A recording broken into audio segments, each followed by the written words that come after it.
All right, now let's bring in former Arizona gubernatorial candidate, Arizona, Kari Lake. Kari, good to have you. Maybe, I don't know, maybe Senator Lake, maybe Vice President. We don't know yet. But for now, it's former candidate Kari Lake. Kari, you know, crazy. Robert L. Peters.something.gov, an alias for Barack. Why does, not Barack, I almost said Barack Obama. Why does Joe Biden need aliases? What do you think? Well, when you're running a side business selling out the United States and the people of this country, you can't do it under your official address, I guess. But you mentioned, you know, a slip there with Obama. Actually, in the past, we found out in past reporting back in 2015 and 2016 that Obama, Loretta Lynch, Hillary Clinton, Eric Holder all used emails that were hidden kind of from the public. And that's illegal to do that. But why would Biden need to do it? Well, because he's making deals with the CCP. He's making deals with Burisma. He's making deals with, Ukraine.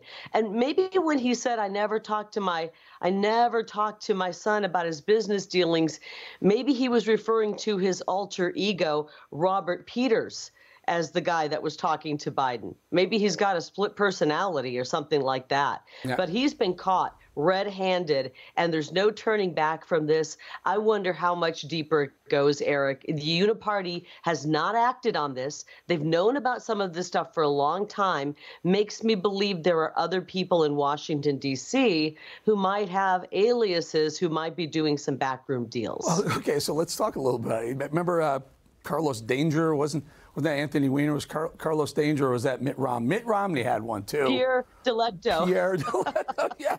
This just tells you how corrupt D.C. is. And this is why the uniparty system, it's made up of corrupt people in the Democrat Party. There's a whole lot of them, and there's an R behind their last resistant to President Trump. They know that he puts America first. The fake news. They've done an 8-year smear campaign to try to change the guy who's actually done more to help our country.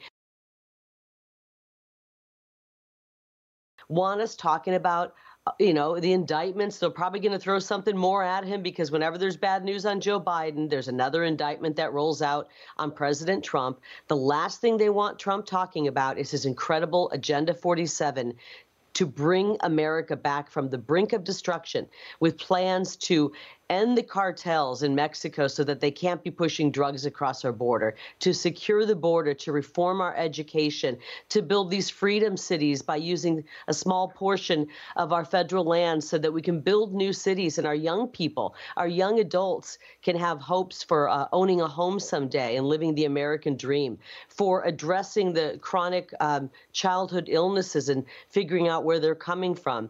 And, so many more plans that President Trump has for our country. You know what the plans I like, Kari? Those are all great. Those are all fantastic. But the plans that I know he has, because I asked them last week when I sat down with him in Bedminster, he's going to go after the deep state. He's going to go after the people who are indicting him, who are arresting him, who are fingerprinting him for things that they never should be. They're going after him. He's going to clean house. And I think the American people are really looking forward to that. Quick thought on that, and I want to ask you about the next move. That's my favorite. Yeah. That's my #1 favorite plan of his, because, we've been dealing with decades of corruption. Decades upon decades of corruption, and it's at a peak right now. We need to have justice. The American people need to have justice. We can't move forward after what they did to us with COVID, shutting us down, destroying our small businesses, masking our children, shutting our kids' schools down and setting them back. We can't handle moving forward from that without seeking justice. And I know that President Trump is all about justice and restoring America to her greatness. I'm so excited about him becoming the nominee and winning and getting America back on track. And that's the last thing the deep state and the uniparty wants him to talk about. They want him stuck in court with all of these, pardon my French, BS indictments, Eric. And they don't want him being able to go. You can say BS. In fact, I think I've said the whole full word on this show before. I'd love to see him, and he said he will. Chris Wray, FBI, gone. Perp walk him. Perp walk Mayorkas. perp walk Attorney General Merrick Garland for all the shenanigans he's pulled, and not only on Trump, but anyone with a conservative or an R next to their name. Kari, again, I sat down with Trump last week. Let's build some new space in prisons and put some of these people behind bars, because some of the things they've done, the crimes against the people of this country, they need to actually do time for. Let's actually bring back justice. Let's throw them in Gitmo, because they certainly don't want to lock up any terrorists anymore. They want to let them out. They want to let the criminals out. Throw them in Gitmo, or some of the LA jails that they're wide open, letting criminals out. Kari, when I sat down with Trump, I asked him, you know, are you going to go to the debate? I had to ask him 3 separate times. He finally said, "You'll decide next week." What is there? I'll be announcing. Yeah, I've already decided, and I'll be announcing something next week. Yes. I noticed the Fox senior executives came and had dinner with you and pitched you. Did they move the needle? Well, they were very nice. Look, they were very nice. Here's why, Mr. President. The only reason I say this, I put a poll up on Twitter. At least 2/3 of the people don't want you to do the debate because they feel it could be a setup. Are you concerned about Fox setting you up? Well, when you're at 75, 78, 80%, and other guys are at 0, 1%, 2%, 3%, you do say, what's the upside? With President Trump, he's unpredictable. You never know. He might just show up. Who knows? I frankly don't think he should give a network that is obviously not just rooting for one of his opponents, that has really become a globalist network. They're more interested in the globalist agenda. They're a private company. If they want to do that, that's fine. They can do that. That's their business model. They've been pushing for Ron DeSantis, and we've known that the anchors who are going to be asking the questions have asked some very biased questions of President Trump. So why would he go in and mix it up with a bunch of D-list candidates who are polling at 0 and 1 and 6%?